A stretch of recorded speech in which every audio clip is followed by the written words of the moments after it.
All right. In Psalms 42, as the hart panteth after the water brooks, so panteth my soul after thee, O Elohim. My soul thirsts for Elohim, for the living Elohim. When shall I come and appear before Elohim? My tears have been my meat day and night, while they continually say unto me, Where is thy Elohim? When I remembered these things, I poured out my soul in me. For I had gone with the multitude. I went with them to the house of Elohim with the voice of joy and praise, with a multitude that kept holy day.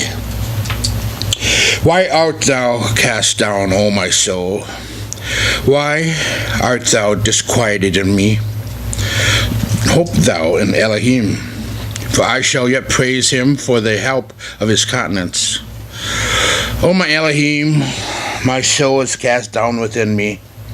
Therefore will I remember thee from the land of Jordan, and of the Hermonites from the hill Mizar. Deep calleth unto deep at the noise of thy waterspouts. All thy waves and thy billows are gone over me. Yet Yahweh will command his loving kindness in the daytime, and in the night his song shall be with me. In my prayer unto the Elohim of my life, I will say unto El, my rock, Why hast thou forgotten me? Why go I mourning because of the oppression of the enemy? As with the sword in my bones, my enemies reproach me, while they say daily unto me, Where is thy Elohim? Why art thou cast down, O my soul? Why art thou disquieted within me? Hope thou in Elohim, for I shall yet praise him, who is the health of my countenance and my El. In Psalms 42, verse 5, Why are you cast down, O my soul? And why are you disquieted within me? Hope in Elohim, and I shall yet praise him for the help of his countenance. Does anyone ever feel like that? If Yahweh is in control of my life, why do I feel the way I feel? We feel guilt because we don't fully trust Yahweh is in control. Psalms 37, starting in verse 1. Fret not thyself because of evildoers, neither be thou envious against the workers of iniquity. For they shall soon be cut down like the grass, and wither as the green herb. Trust in Yahweh, and do good, so shalt thou dwell in the land, and truly thou shalt be fed. Delight thyself also in Yahweh, and he shall give thee the desires of thy heart. Commit thy way unto Yahweh, trust also in him, and he shall bring it to pass. He shall bring forth thy righteousness as the light, and thy judgment as the noonday. Rest in Yahweh, and wait patiently for him. Fret not thyself because of him who prospers in his way, because of the man who brings wicked devices to pass. Cease from anger and forsake wrath. Fret not thyself in any wise to do evil, for evildoers shall be cut off. But those that wait upon Yahweh, they shall inherit the earth. For yet a little while, and the wicked shall not be. Yea, thou shalt diligently consider his place, and it shall not be. But the meek shall inherit the earth, and shall delight themselves in the abundance of peace. The wicked plots against the just, and gnashes upon him with his teeth. Yahweh shall laugh at him, for he sees that his day is coming.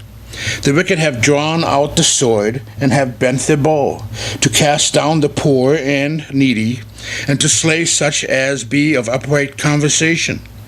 Their sword shall enter into their own heart, their bows shall be broken. A little that a righteous man has is better than the riches of many wicked. For the arms of the wicked shall be broken, but Yahweh upholds the righteous. Yahweh knows the days of the upright, and their inheritance shall be forever. They shall not be ashamed in the evil time, and in the days of famine they shall be satisfied. But the wicked shall perish, and the enemies of Yahweh shall be as the fat of lambs. They shall consume. Into smoke shall they consume away. The wicked borrows and pays not again, but the righteous shows mercy and gives. For such as be blessed of him shall inherit the earth, and they that be cursed of him shall be cut off. The steps of a good man are ordered by Yahweh, and he delights in his way.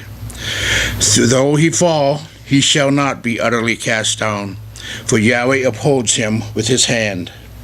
I have been young, now I am old, yet have I not seen the righteous forsaken, nor his seed begging bread. He is ever merciful and lends, and his seed is blessed.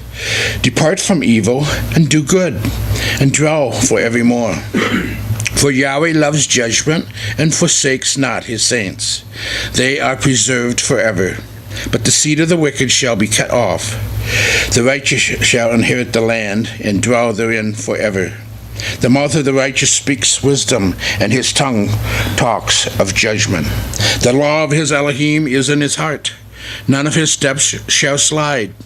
The wicked watch the righteousness and seeks to slay him. Yahweh will not leave him in his hand, nor condemn him when he is judged. Wait on Yahweh, and keep his way, and he shall exalt thee to inherit the land. When the wicked are cut off, thou shalt see it. I have seen the wicked in great power, and spreading himself like a great green bay tree. Yet he passed away, and lo, he was not. Yea, I sought him, but he could not be found. Mark the perfect man, and behold the upright, for the end of that man is peace. But the transgressors shall be destroyed together. The end of the wicked shall be cut off. But the salvation of the righteous is of Yahweh. He is their strength in the time of trouble. Yahweh shall help them and deliver them. He shall deliver them from the wicked and save them, because they trust in him. Now let me ask you, what do you see around you? Do you see the way people are dressed? Do you see who came with who? Who is successful and who isn't? Who drove what vehicle? The list can go on. If Yeshua was sitting here, what would he see? I think he would see hurting hearts. The disappointments of some this week, the hurting marriages, the lonely hearts, those that are sick in body and those that are sick of life. He would see all that and more. Matthew 9:36 says, but when he saw the multitude, he was moved with compassion for them, because they were weary and scattered like sheep having no shepherd. My parents were like that. They could tell when something was bothering me. They can tell when things are not right. I'm married to a woman who is like that. She can tell. She'll say what's wrong. She can see beneath the shell of my life. Yahweh is like that to us. He sees what's in your heart. Psalms 139. O Yahweh, thou hast searched me and known me. Thou knowest my downsitting and my uprising. Thou understands my thoughts afar off. Thou compassest my path and my lying down, and art acquainted with all my ways. For there is not a word in my tongue, but lo, O Yahweh, thou knowest it altogether. Thou hast beset me behind and before, and laid thy hand upon me. Such knowledge is too wonderful for me. It is high. I cannot attain unto it. Look around you today.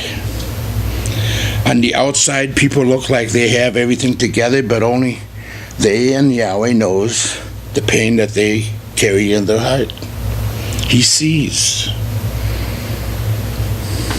We have the principle of not fretting in verses 1 and 2 of Psalm 37. Fret not thyself because of evildoers, neither be thou envious against the workers of iniquity, for they shall soon be cut down like grass and wither as the green herb. The word fret in Hebrew has the idea of being annoyed about people around you. The root of that word comes from the thought of burning with anger. Do people and situations annoy you? Do they take away your joy and peace? Do you see them and your spirit get agitated? Does anyone ever feel like that?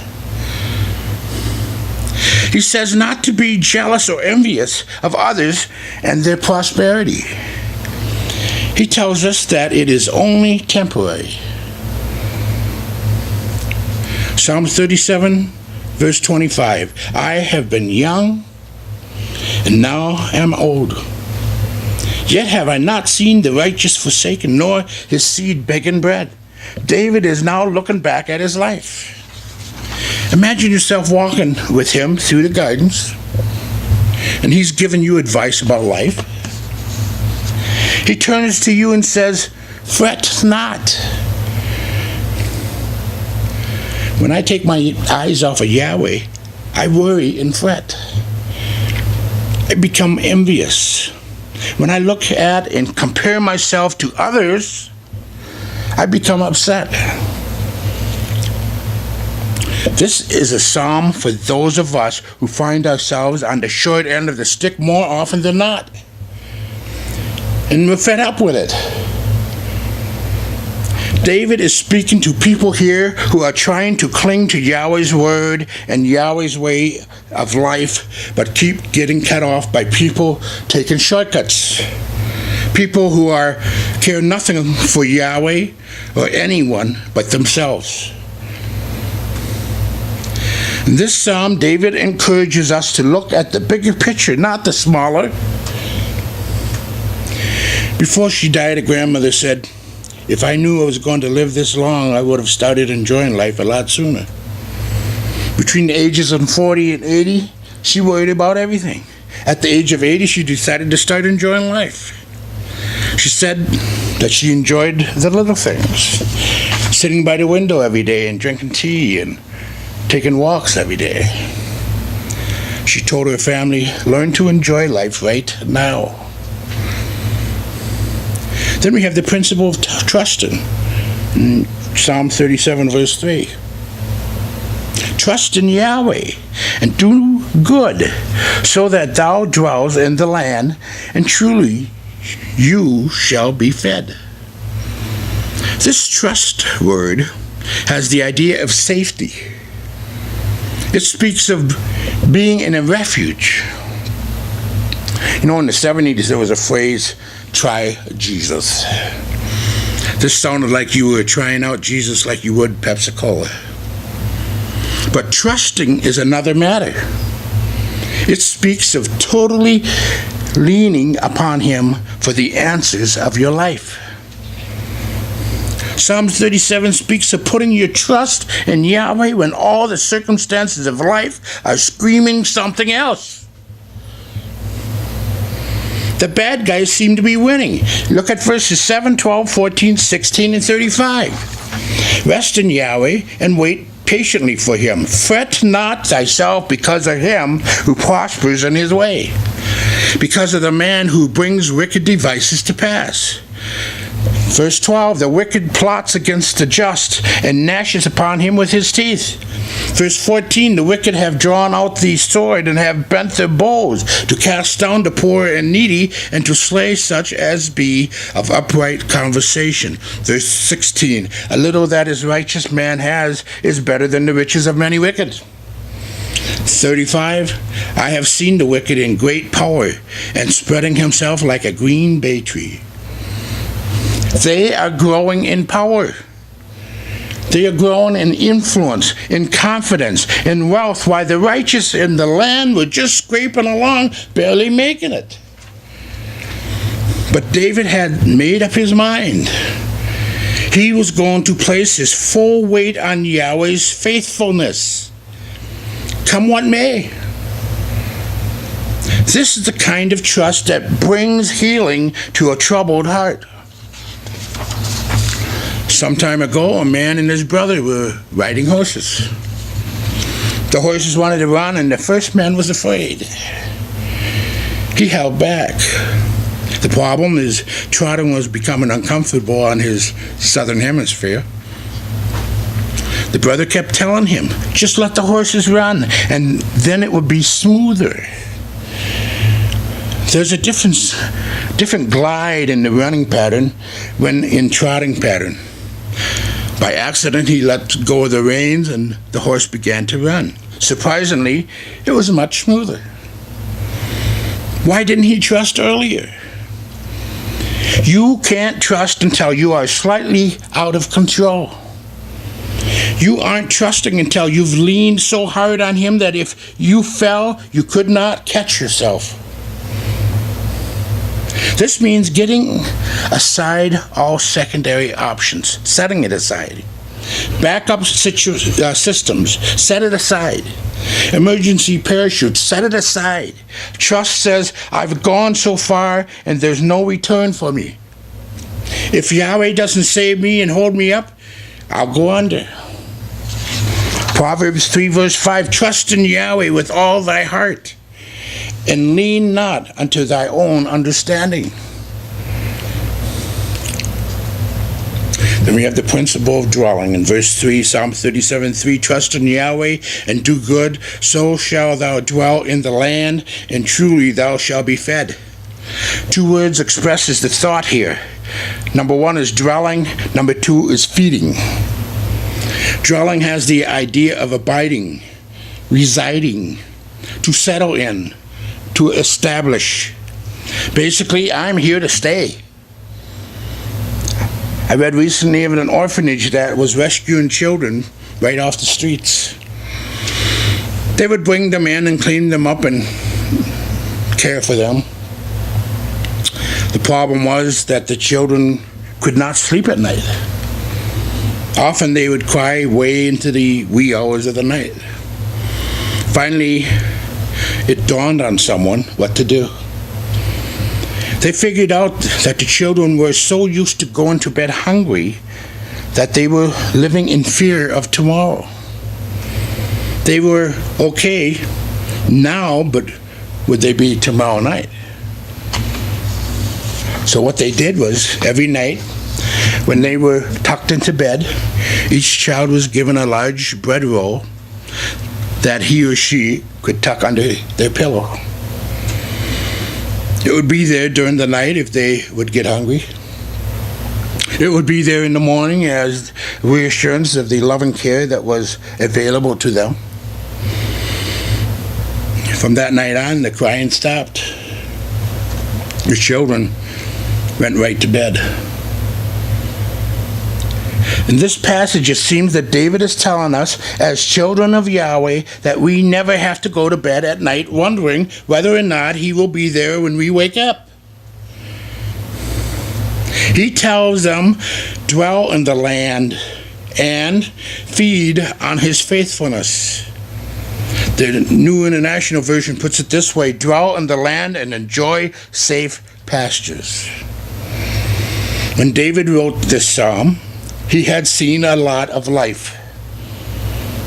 He had already experienced careers as a fugitive, a warrior, and a king. In his heart, though, he would always be a shepherd. He remembered what it was like to lead his flock through the good and the bad. The word feed is the identical term used for feeding a domestic animal. Instead of allowing ourselves to be troubled or worried or led astray by our circumstances, David is urging us to feed like humble sheep on the faithfulness of Yahweh. Concentrate on the good that Yahweh has done. Don't go down the path of negativity and failure. When we speak of the faithfulness of Yahweh, we're talking about the firmness, security, and stability of His character. All that He is. Other Psalms refer to Him as a rock, a refuge, shelter, and a fortress. The New Testament, James speaks of Yahweh in whom there is no variation or shadow of turning. James 1, verse 17, every good gift and every perfect gift is from above and comes down from the Father of lights, with whom is no variableness, neither shadow of turning. This means there is never any eclipses with Yahweh. There is never anything that stands between Him and us. There is never a time when His healing power and love will be blocked from me. No circumstance will ever stop Him from loving us. It is this Elohim that I must depend on. I must feed on His stability, graze on His security and truth. I must enjoy His safe pastures. He has provided for me today. He will provide for me tomorrow. Yahweh is faithful, no matter what the situation is. Have you ever watched sheep? They don't exactly get your pulse racing. What do they do all day? Eat and rest. Rest and eat. Eat and eat and rest and rest. They don't grab a quick breakfast and run off in 1,000 different directions. Grazing takes time. They stay at it, trusting the shepherd to protect them from predators and lead them along to fresh pastures when they need to move. And not before. This seems to be David's message to troubled hearts. Just stay near Yahweh. Don't run here and there talking to the persons or that person or this person. Stay in His Word. Talk to Yahweh every time you think of it. Rest in Him. Yahweh bless.